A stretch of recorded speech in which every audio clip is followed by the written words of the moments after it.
Hey everyone, it's Evan Kirstel here on a very wintry day in Boston, actually more wintry in Toronto. I have Scott Mann from Scale Computing. I think you were just out shoveling about a foot of snow, Scott. Is that right in Toronto right now? Ab- Absolutely correct. I think I'm still recovering from it a little bit. So if I need to take a water break, it's because I just shoveled for an hour and I guess my Well, if cardio is not where it needs to if be. you collapse, we will call 911, but you look like a young and robust guy, so I think you'll manage through it.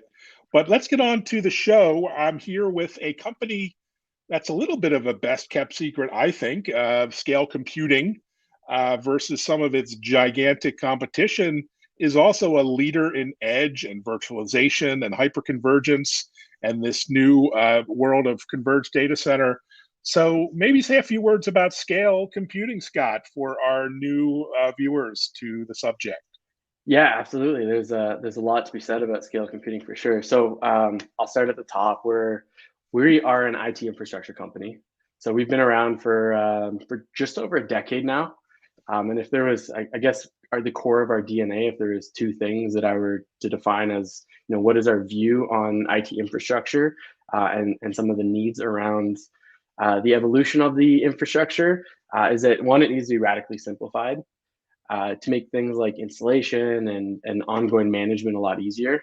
And then number two, having high availability designed in.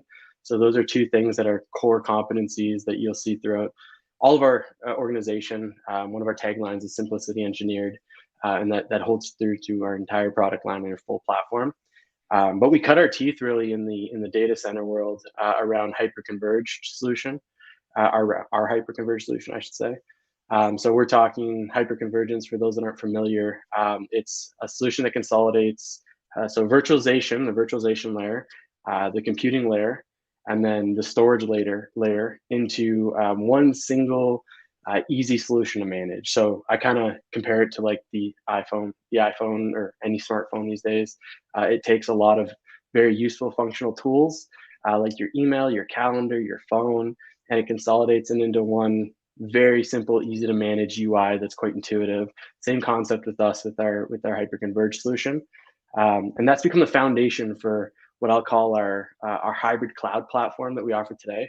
And that platform, that solution is called HC3.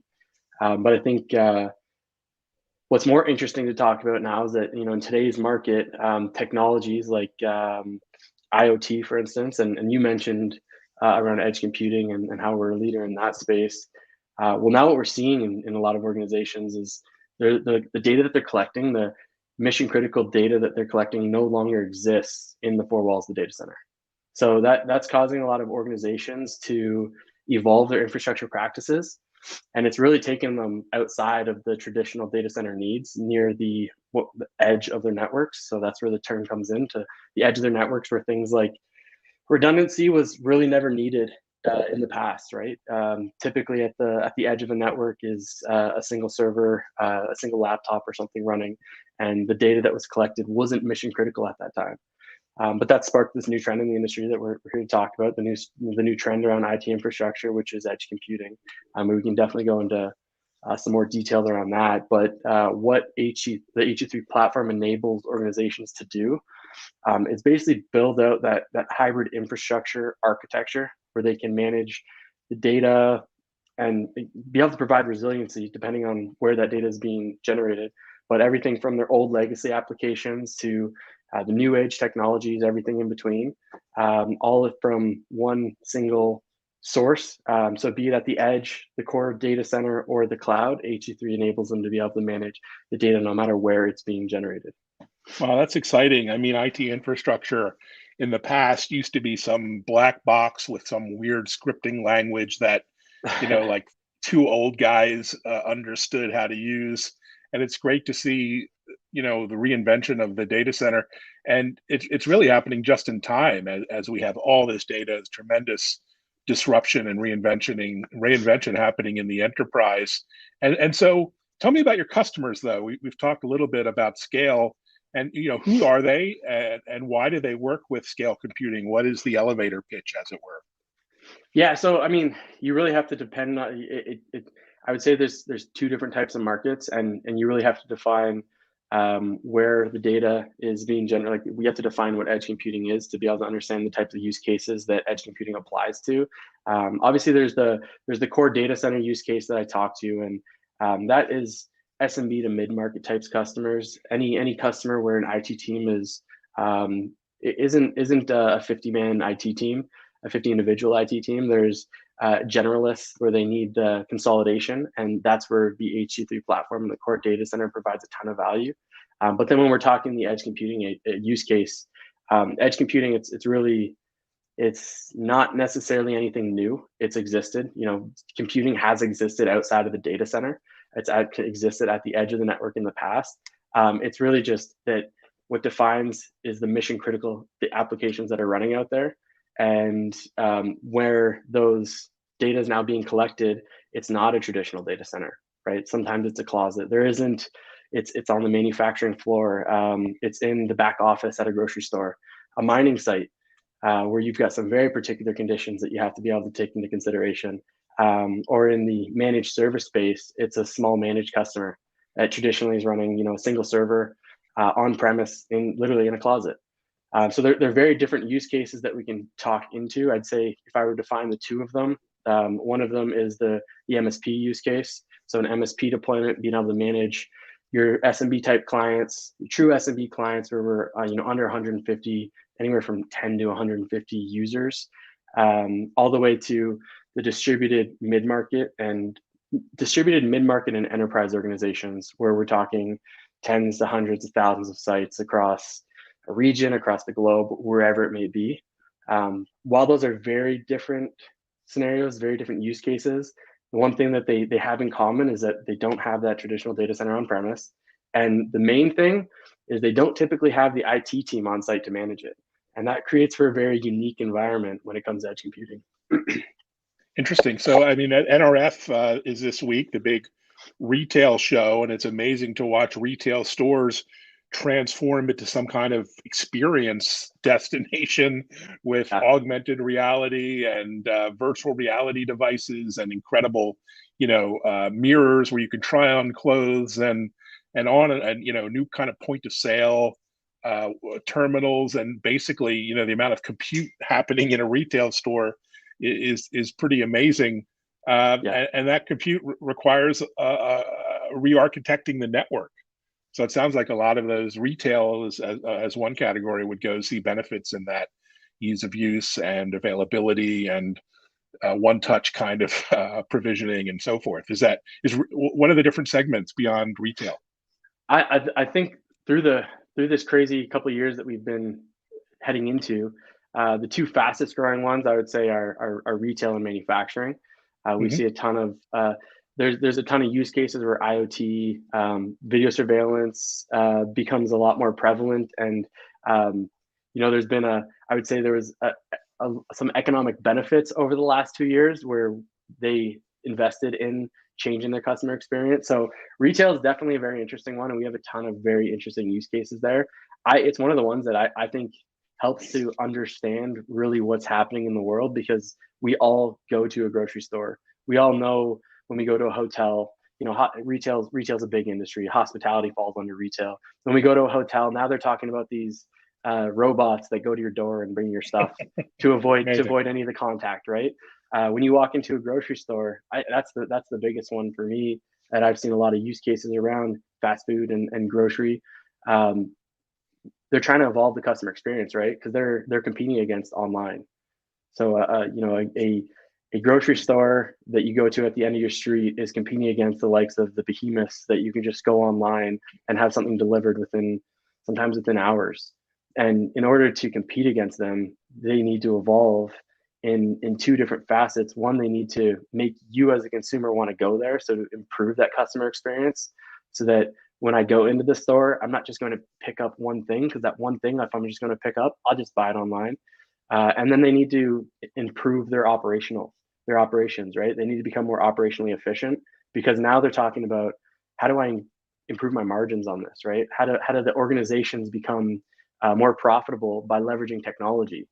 And that's where now we're putting all this technology at a grocery store, so that me as a consumer, I walk I go onto their app and I can put in all the groceries that I want to get, and it immediately maps it out so that depending on which store I decide to walk into, it'll immediately map it out to say, this is the path that is going to be the most efficient while you're in the store. Now, when I walk into the store, it picks up the IP address on my phone, knows exactly who I am, right? So they have a consumer profile already built for me. And the more times I go in, the more intellectual property that they're generating.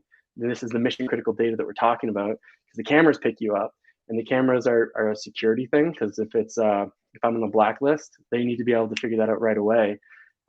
Or if they want to be able to improve my experience, they know who I am.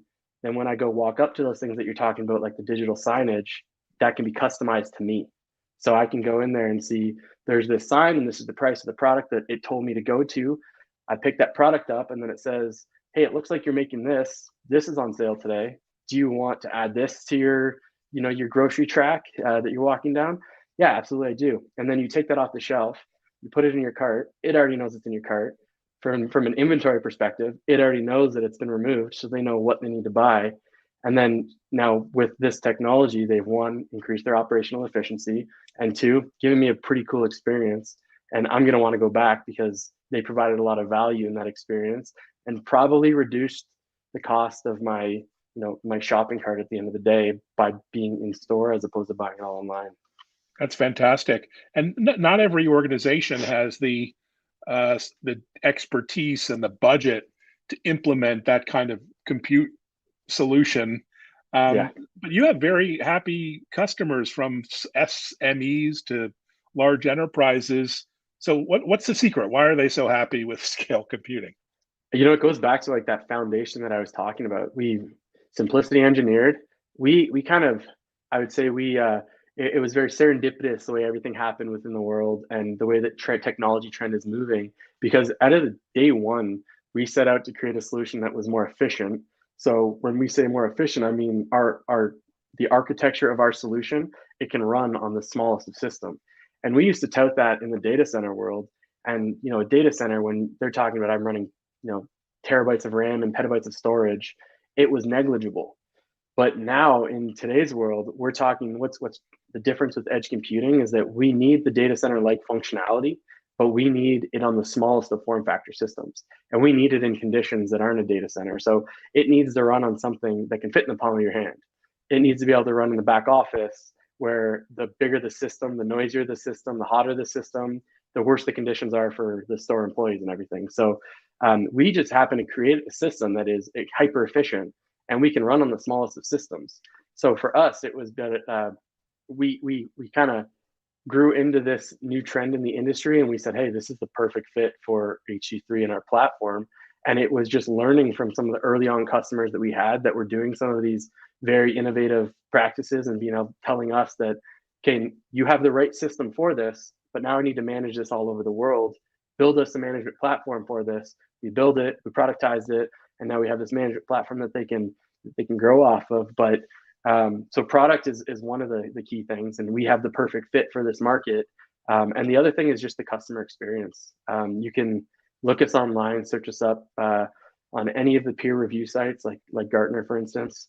And one of the things that we kind of instilled in it transcends throughout our whole organization, and it passes on to our customers, is that best in class experience. So our employees are all very satisfied, and that you can literally see that with our customer reviews. Not only the product's great, but the customers love to work with Scale Computing. They love to work with our support team. They love to work with our engineering team, our sales team, everything like that. So you have product in a great organization, and that sets us, miles apart from some of those bigger companies out there that can't be quite as versatile and have maybe a lot more conflictions within the organization. Yeah, there's nothing like bureaucracy in some of your bigger competitors to annoy customers.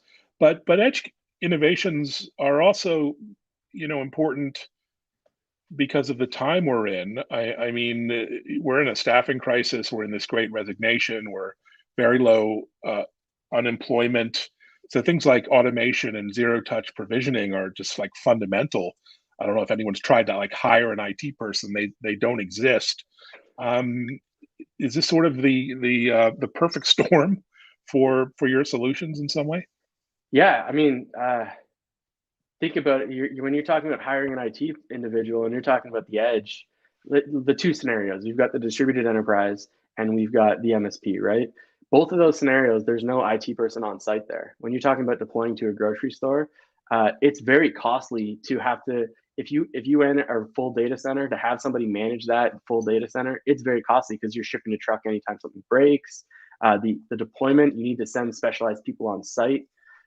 So with us, one of the key things that we needed to solve for is that zero touch provisioning, meaning as an MSP organization or as a distributed organization, if you're on somewhere on the other side of the world, you need to be able to get these units and deploy them without having to send with the least amount of overhead from your side, because you need to be able to get to market as fast as you can with this technology. One, that's important, right? Being able to future proof yourself and put a good foundation with the edge computing infrastructure. And two, just the cost of having to deploy it. So our HE3 platform, while it lets you manage all of your customers, that's great once you're up and running. But the get to market piece is the most important part. And being able to send a unit to somebody's office, and not even a unit, send thousands of units to somebody's office. And for them to just be able to scan 3 boxes and those 3 boxes and say, this is going to put it in the HE3 platform and say these 3 IP addresses are going to this place on the other side of the world.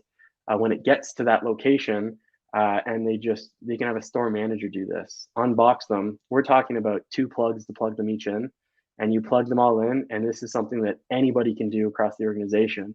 Once it connects to the network, says, hey, I know what I'm supposed to send to this, and it sends them that image that we wanted to set them all up. So we can set that store, have it provisioned, ready to go, without them having to actually send anybody on site there. And then the IT That's team across huge. the world. Yeah. So when you're talking about cost of deployment, that significantly reduces it. But then also something breaks, it's technology, right? But it's hardware. It's running on hardware at the end of the day. Something fails, you need to ship something new. The nice part is the redundancy is built in. So the store doesn't get affected by that. I'm using the store as the example still. The store doesn't get affected by it, but we send something new, they just swap it out, and the store manager can do that. So your cost of having the long-term cost of this as well, it is significantly reduced, to make this something where you can actually innovate. That's impressive. Yeah, I read somewhere the average Walgreens or CVS has like 2 or 3 max employees on staff at any one time. I mean, you just don't have the Right. staff in the best of times, much less alone, the COVID times we're in. And but you don't go it alone. You have some great partnerships. Tell me what you're doing with, Intel and IBM as partners. Yeah, so I mean, with both Intel and IBM, those are companies that are, some of the bigger names that everybody knows, and they're doing a lot of great things with their, you got the hardware and the software side right there, right? So you can kind of think of it like, the bottom and the top above around our solution, the hardware that we would run our software on, and then the management functionality of that IBM brings across the solution. What we're trying to do is partner with the people that are focusing on the edge computing space, so that we can it's not just about delivering a single solution, right? If in the edge computing space, there's a lot of different players. We've talked just about the use cases that we've talked about today. We talked digital signage, we talked video.